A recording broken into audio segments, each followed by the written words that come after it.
I've mentioned the first phase. Second phase, fact-finding. I wanted to find out what they knew so that I could apply a constructivist approach and build on that while modelling it as we went. The third phase was teaching experiments where they worked with one another. The teachers were teaching themselves in small groups, so I was using peer learning as well. And then the fourth thing, we developed a sequence which we thought would work, which had various elements throughout. If this happened, then you could go this way, or this way, and you would identify formative assessment throughout. So a bit more detail. By the way, I'm firing through this, so if you do have any questions at any stage, put your hands up and give me a break. Or make a note of the slide number, but there aren't slide numbers on there, unfortunately. Or ask me again, and I'll be happy to expand. The first phase, as I said, was to find out from the experts, from a broad community context, what they thought were important, and also what they thought might be preventing these fundamentals being taught in schools. Results, ta-da! Just about all of them said, gee whiz, would you go please back and make it relevant? If you can make it relevant, then you're going to have the interest side of things already solved. I went and looked at a whole bunch of syllabi. Every kid these days has got a mobile phone. There's not one reference to the mobile phone in any of the New South Wales syllabi. Every kid goes home in the afternoon and switches on his LCD or his plasma. There's not one reference to either of those in any of the syllabi in New South Wales. We lose, because we've got electrons that are twice as active as yours, we lose probably twice as many kids each year via electrocution. That was really important to every single person. Down to power lines, kids don't know, they'll walk up and get in the environs. Kids will throw a tennis ball over the substation and climb over the fence. Kids will get into the bath and reach for mum's hairdryer. All sorts of things happen in New South Wales, and we lose a lot of kids via electrocution. They thought it was important to bring up the safety aspects. But they're also looking at efficiency. Today, as we are starting to become an energy-aware society, make our electricity use more efficient, use less of it, and also work out better ways to generate it. And little kids can do that. I mean, gee whiz, where does your imagination come from? It's when you're this big, when you lie in bed and you think, gosh, oh gee, how can the world be such a constrained place? And it's not. So I compared the points of view of all of these people, 23 of them.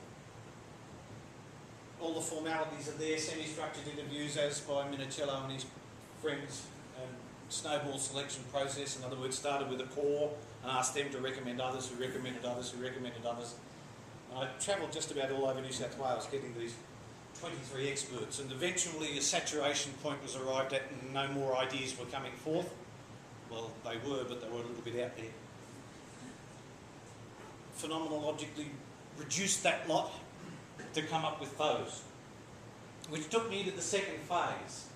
Within the context of the pre-service K-6 teachers, what do they know about those fundamentals? And is there a variation in their understanding? Results? Yes, heaps of variation. To do that, I gave them structured activity books over a course of a couple of lectures and a couple of workshops. And we went through the basic fundamentals, each time referring back to the safety aspects or back to the efficiency of generation or use of electricity. One of the questions I said right at the beginning of these was, please write down in 5 minutes how many appliances you know use electricity. And on the next page, please write down how many appliances you know that use magnets. Well, the average for electricity was about 32 appliances, most of which were electronic. The average for magnetism was 2. Fridge magnets and door closers were the most common. I was beginning to shudder. But I also asked them, okay guys, using a Likert scale, how confident are you to teach what we've just gone through? And the answer was terrified. You know, a Likert scale 1 to 5 from terrified to really confident, the average was 0.6. They did not want to do it. They saw all of a sudden how hard it was. Well, that therefore led me into phase 3. I wanted to get over that fear, that intrepidation to teach science. I wanted them to see it as exciting and challenging. So does this model, this teaching experiment model, and we've got to go back to, well, see the guys. Does it provide a way to support their learning, and at the same time improve their knowledge?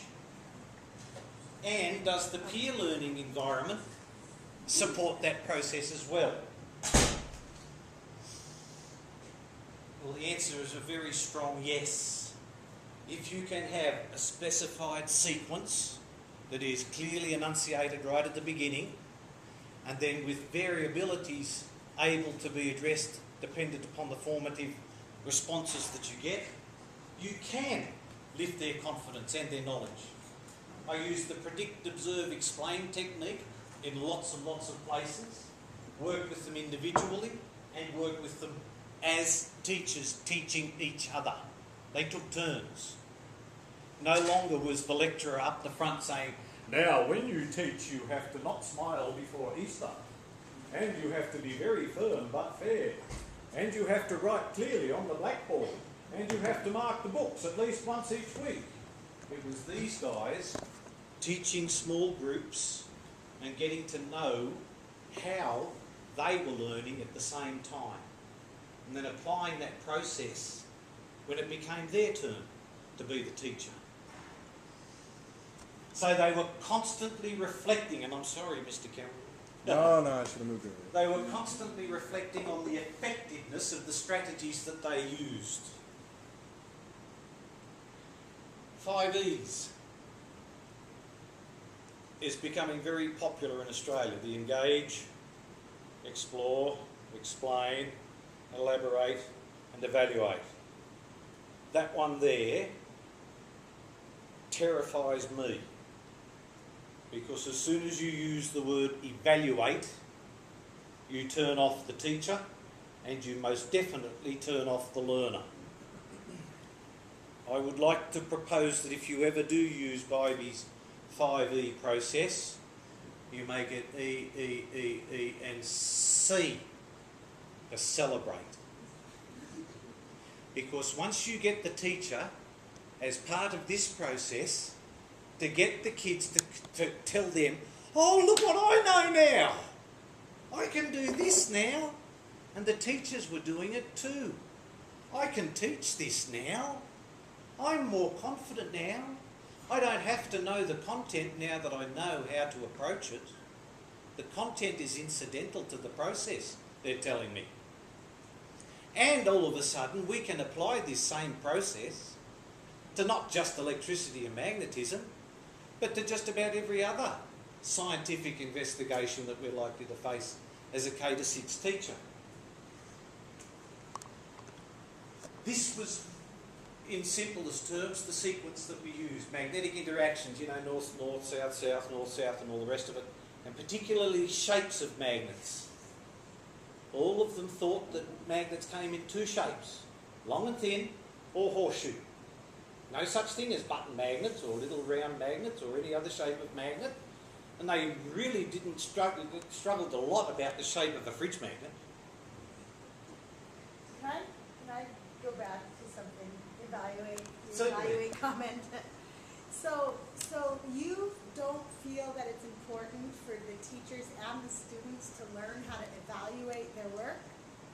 The 5E's process, as an evaluate, that E in the evaluation of the 5E's process is formal and external and is a turn-off, the way it is proposed. I know it's not supposed to be. Yes. It seems that to help teachers, we would have to help them learn about skepticism and evaluation. Yes. As a part of learning science. Yes, but by changing the word to celebrate, you can still be sceptical. you can still look at how effective the process was. It doesn't sound skeptical to me, Celebrate. We changed the E in CU Teach to evidence. For the same problem? Yes, because the evaluation word just had a Oh, lot of Negative baggage. connotation. And we want our teachers to think about, well, what evidence is there of student learning? Not, are kids good enough? Have they? But the students too are supposed to learn the 5E model, that they too should learn to evaluate their own work. And that's very hard for teachers to do. But that's not what the E and the 5E is for. Okay. In this case. Yeah, in this case. So, that was the sequence. I shan't bore you with that. It has certain shortcomings. So that led me into the fourth phase.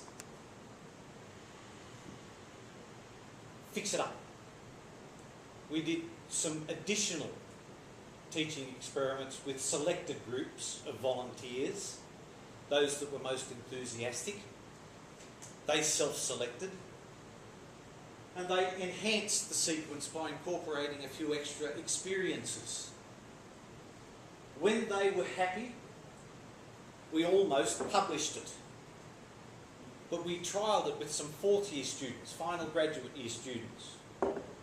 They were delighted because of the change in their confidence and knowledge by experiencing the process. So, let me finish by saying, where to from here? I do believe the relevant side of thing was addressed, not by looking at textbooks, not by looking at syllabi, but by asking people what was important. I do believe that the sequence process, incorporating the 5Es approach, incorporating peer learning, and incorporating that before and after goal setting arrangement, the constructivist approach, does help. I also believe that I was modelling as we went a social constructivist approach. That's why I feel terribly hypocritical, because I'm assuming, you know, you want to know about these sorts of things, and I shouldn't be. I should be finding out what you know first. Am I going to trial it in schools? No, but they are. My graduates are.